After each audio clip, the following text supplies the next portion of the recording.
Bonjour à tous et bienvenue sur Fotizo on AI. Je suis heureuse de vous accueillir aujourd'hui pour ce nouvel épisode. Donc aujourd'hui, on va définir plusieurs thèmes en intelligence artificielle.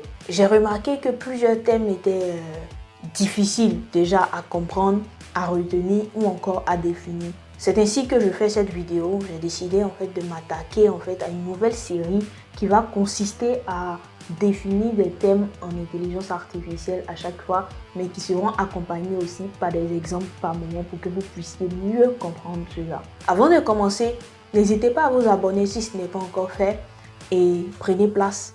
C'est parti!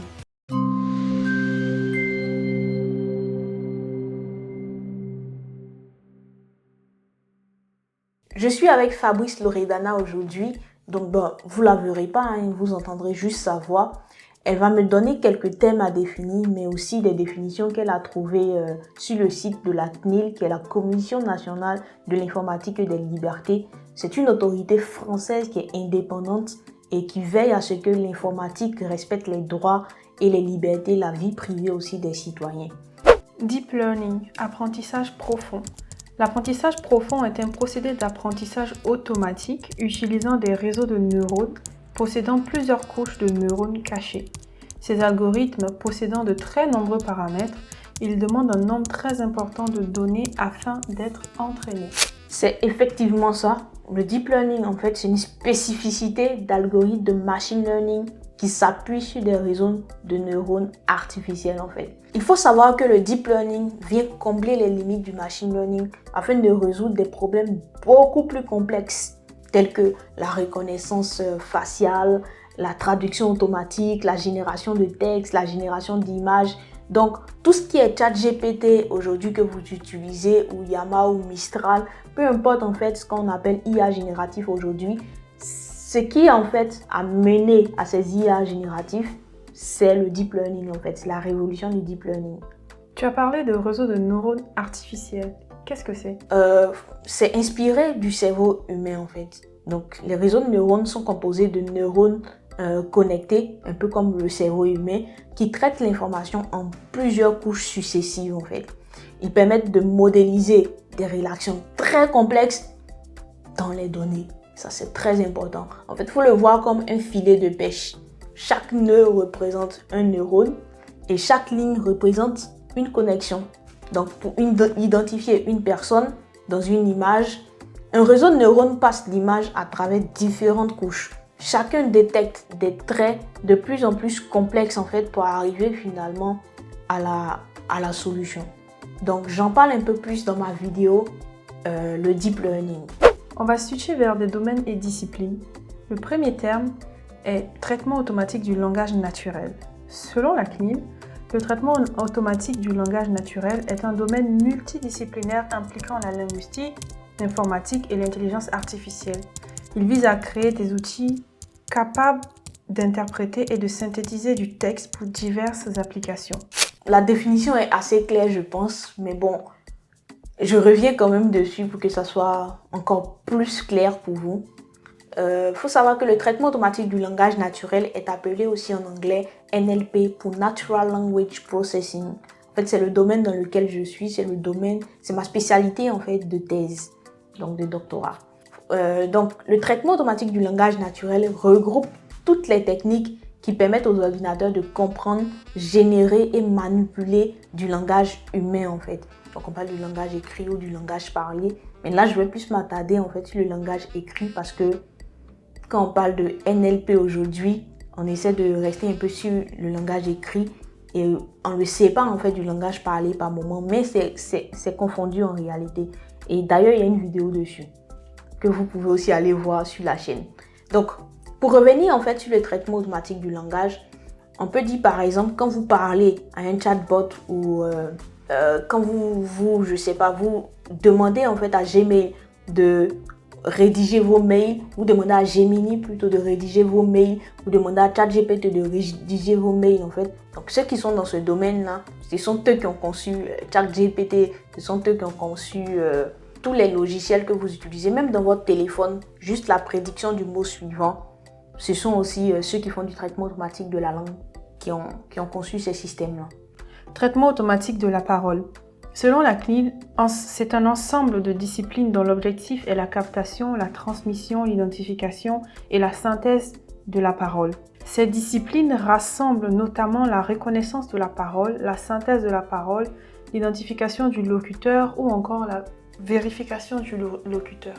Comme je l'ai dit tout à l'heure, en fait, je parlais du fait que oui, dans le NLP, on peut parler du langage écrit ou parlé, mais on voit en fait que par moment, on ne les sépare en fait pour parler du traitement automatique de la parole, pour tout ce qui touche en fait la parole en fait. Pour revenir maintenant au traitement automatique de la parole, il faut savoir qu'il s'agit de techniques qui permettent à la machine de transformer la parole humaine en texte, donc reconnaissance vocale, ou de générer une voix artificielle à partir d'un texte. Ça, c'est pour la synthèse vocale. Donc, par exemple, les sous-titres automatiques sur YouTube ou les GPS qui parlent, la dictée vocale de votre téléphone ou la voix d'un assistant vocal, tout ça, en fait, c'est du traitement automatique de la parole. Et en plus, j'ai fait une vidéo avec un chercheur dans le domaine qui s'appelle Mathias Kio, que vous pouvez aller voir aussi sur la chaîne. Je mets tous les liens plutôt des vidéos dont je parle en description également. Computer Vision, vision par ordinateur.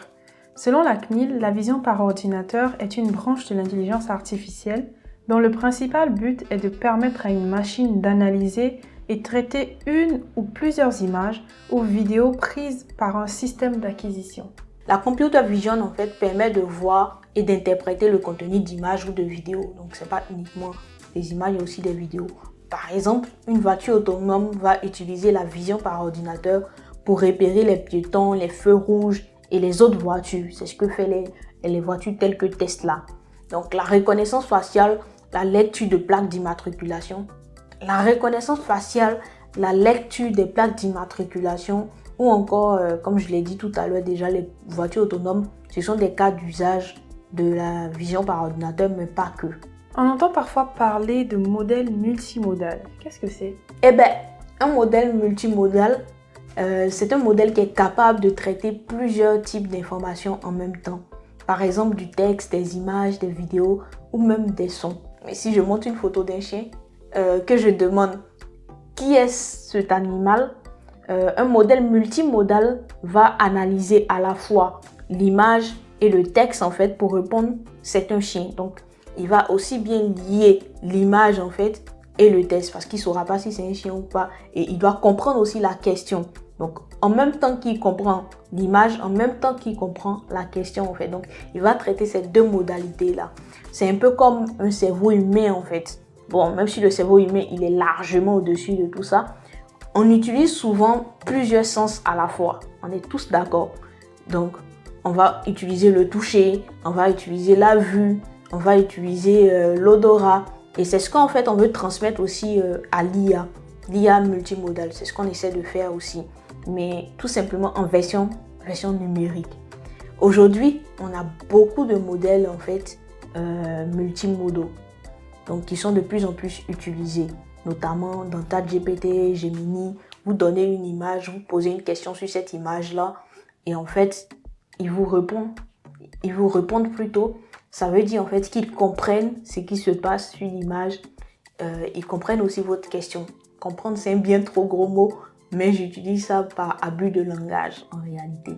Merci pour cette définition. J'ai d'autres termes, mais je les garde pour la prochaine fois. D'accord, pas de souci.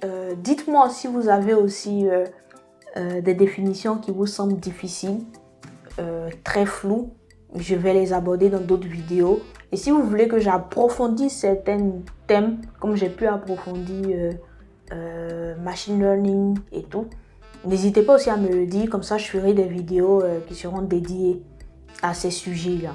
Merci d'avoir suivi cette vidéo. N'hésitez pas à liker, commenter, partager. Je pense que vous connaissez la chanson juste là maintenant. Et n'hésitez pas à vous abonner aussi si ce n'est pas fait pour ne pas manquer les prochains épisodes. Sur ce, on se dit à bientôt sur Fotizo on AI.